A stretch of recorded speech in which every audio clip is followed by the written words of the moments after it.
Deuteronômio capítulo 19. As cidades para fugitivos. Moisés disse ao povo: O Senhor nosso Deus vai acabar com os povos que moram na terra que Ele vai dar a vocês. Vocês os expulsarão e ficarão morando nas cidades e nas casas deles. Então dividam o país em 3 partes, e em cada uma delas escolham uma cidade para onde seja fácil fugir. E qualquer homem que tenha matado alguém poderá ir para uma daquelas cidades, e ali ninguém poderá matá-lo. Se um homem, sem querer ou por engano, matar alguém que não era seu inimigo, poderá fugir para uma dessas cidades, onde ninguém poderá matá-lo. Por exemplo, 2 companheiros entram no mato para cortar lenha. Um deles, ao cortar uma árvore, dá um golpe tão forte com o machado que o ferro salta do cabo e bate no companheiro e ele morre. Então aquele homem irá para uma dessas cidades e ali ninguém poderá matá-lo.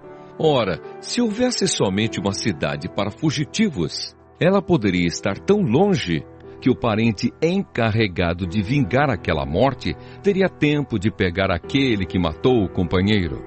E o parente estaria tão furioso que mataria o homem, embora este não merecesse a morte, pois foi sem querer que matou o companheiro.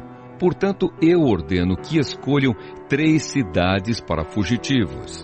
Se o Senhor nosso Deus lhes der mais terras, conforme jurou aos nossos antepassados, e der a vocês toda a terra que prometeu a eles, então escolham mais 3 cidades para fugitivos.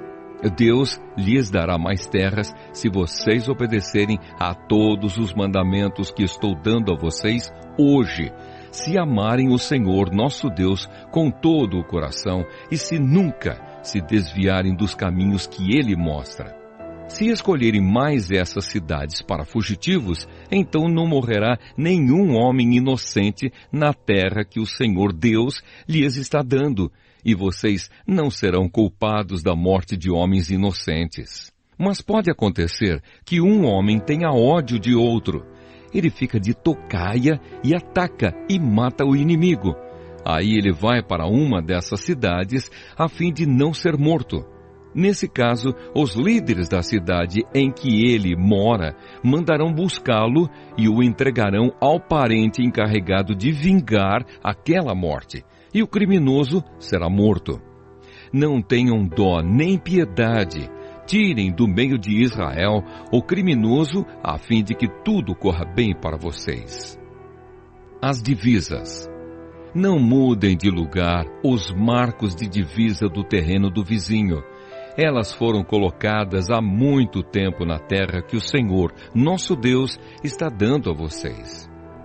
As testemunhas. Quando alguém for acusado de ter cometido um crime, seja qual for, uma testemunha não basta. É preciso ter pelo menos 2 testemunhas para confirmar uma acusação.